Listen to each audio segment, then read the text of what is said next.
Илина вошла в зал в простом, слегка помятом платье, без макияжа и с волосами, собранными в неряшливый пучок. Она только что покинула офис в Бельвилле после долгого дня совещаний и переговоров. На дорогу до особняка ушло всего 15 минут. И менять одежду она не стала. Ей хотелось увидеть все без лишнего блеска и показной подготовки. Зал переливался светом люстр. Официанты скользили между гостями с закусками. Смех и звон бокалов сливались в фоновую музыку. Илина сделала несколько шагов к бару, но почувствовала взгляд нескольких гостей, задержавшийся на ее дешевой сумке. Администратор, высокая женщина в строгом костюме, подошла к ней с вежливой, но холодной улыбкой. «Простите, мадам, но доступ только по приглашениям». «У меня есть приглашение», — спокойно ответила Илина. Администратор нахмурилась. «Боюсь, вы немного не соответствуете формату». Прежде чем Илина успела что-либо сказать, рядом оказался охранник, высокий, с холодным взглядом. «Пойдемте, я вас проведу», — сказал он, словно говорил с заблудившейся туристкой.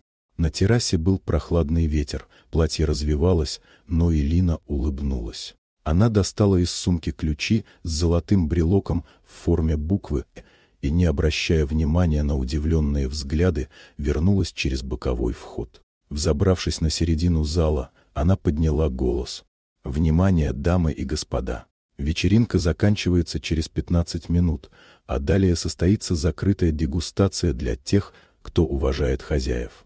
Гости замерли, администратор побледнела, охранник отступил. Илина позволила себе едва заметную улыбку. Все шло так, как она планировала.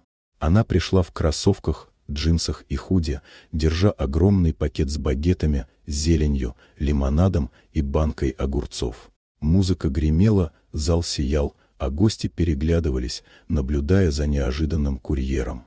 Охранник попытался ее остановить, но Илина лишь отставила пакет, достала блестящую тиару и массивный золотой брелок, затем распахнула двери, войдя с уверенностью.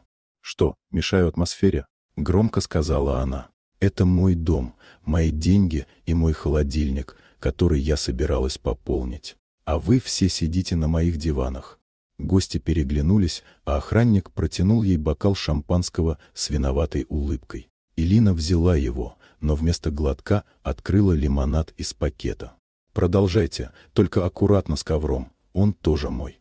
В этот момент она ощутила, что внимание больше не связано с ее внешним видом. Она владела ситуацией, и каждый шаг был уверенен и продуман. В зале повисло тихое изумление. Женщина, которую только что пытались выгнать, превратилась в центр событий. Илина стояла на сцене, стряхивая с плеч дождевые капли, и тихо сказала: «Добрый вечер. Сегодня я покажу вам, что внешний вид не определяет, кто здесь хозяин». Тишина в зале была оглушительной. Те, кто пытался оценивать ее по одежде, стояли с поднятыми бокалами в растерянности. Илина улыбнулась и поняла, вечер действительно станет незабываемым, и теперь все было в ее руках.